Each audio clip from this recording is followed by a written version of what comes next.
السلام علیکم ورحمۃ اللہ وبرکاتہ۔ آج کا موضوع ہے مقدمہ۔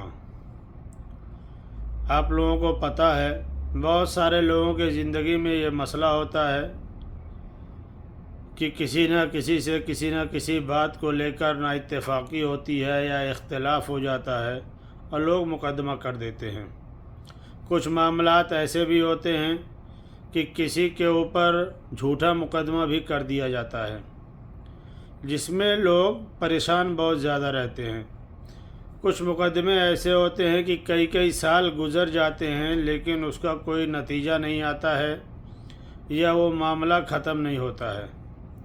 آدمی اتنا زیادہ اس میں عاجز آ جاتا ہے کہ وہ در بدر کی ٹھوکریں کھاتا پھرتا ہے، لوگوں کے پاس جاتا ہے، ملتا ہے کہ کوئی ایسا حل ہو جائے، کوئی راستہ نکل جائے جس سے کہ میرا یہ مقدمہ ختم ہو جائے اور مجھے اس سے نجات مل جائے۔ تو آج کی ویڈیو ان تمام لوگوں کے لیے بہت ہی فائدہ مند ہے جو کسی مقدمے میں پھنسے ہوئے ہیں یا جن کے زندگی میں اس طرح کی کوئی پریشانی ہے۔ انشاءاللہ تعالی آج کے بتائے ہوئے آیت کریمہ پہ اگر آپ عمل کرتے ہیں تو میرے رب کا کرم ہوا تو بہت جلد آپ اپنے اس مسئلے سے دور ہوں گے اور بہت جلد آپ کو انشاءاللہ کامیابی بھی ملے گی۔ تو وظیفہ کیا ہے، پڑھنے کا طریقہ کیا ہے، آپ حضرات اس کو سماعت کیجئے۔ قرآن پاک کی ایک آیت کریمہ ہے، بسم اللہ الرحمن الرحیم، وَقُلْ جَاءَ الْحَقُّ وَزَهَقَ الْبَاطِلُ إِنَّ الْبَاطِلَ كَانَ زَهُوقًا۔